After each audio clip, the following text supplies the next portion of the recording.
Mesleğimiz fırıncıdır.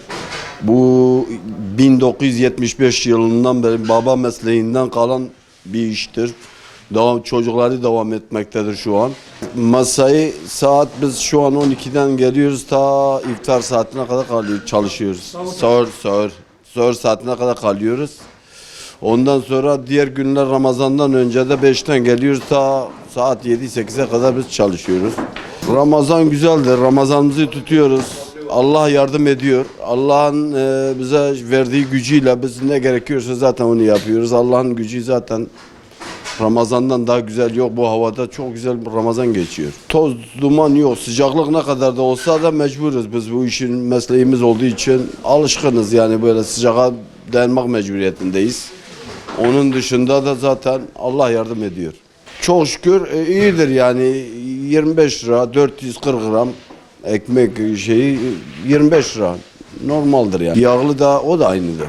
Vallahi nasıl geçecek zaten barış, huzur olmasını diliyoruz. O da çok güzel. Aynen serin geçiyor. Yoğunluk ta iftar saati olduğu zaten 4'ten sonra yoğunluk başlıyor. Ta saat 6'ya kadar çok yoğunuyoruz. Onun dışında iftardan sonra artık saat 10'dan sonra yine sahur için ekmek almaya gelenler var.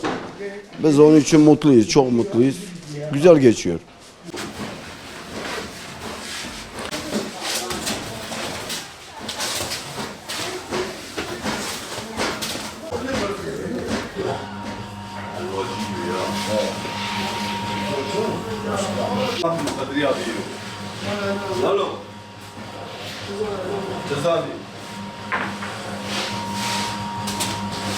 Fırıncıların Ramazan mesaisi başladı arkadaşlar.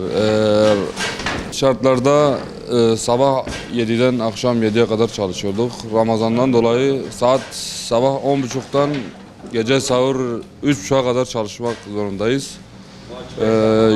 Yorucu olsa da direnmeye çalışıyoruz. Vatandaşların ekmek ihtiyacını karşılamaya çalışıyoruz.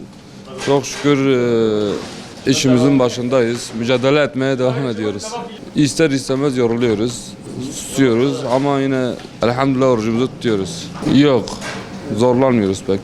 Evet, zorlansak da tutuyoruz. Yoğunluk iftara doğru genelde 4.30 bir de 6 arasında oluyor. Ramazan'da yağlı pide ekmek yapıyoruz. Genellikle lahmacun tercih ediyorlar. Lahmacun yapıyoruz, evcil lahmacun. Biz bu zorluklara karşı tutmaya çalışıyoruz. Yani zor değil. Herkesin tutmasını tavsiye ediyorum. Ramazan oruç tutmak güzel bir şey. Allah-u Teala'nın bize verdiği bir nimet. Yani zor değil. Herkes tutsun. Tüm İslam aleminin Ramazan'ını mübarek ediyorum. Sağlıcakla kalın.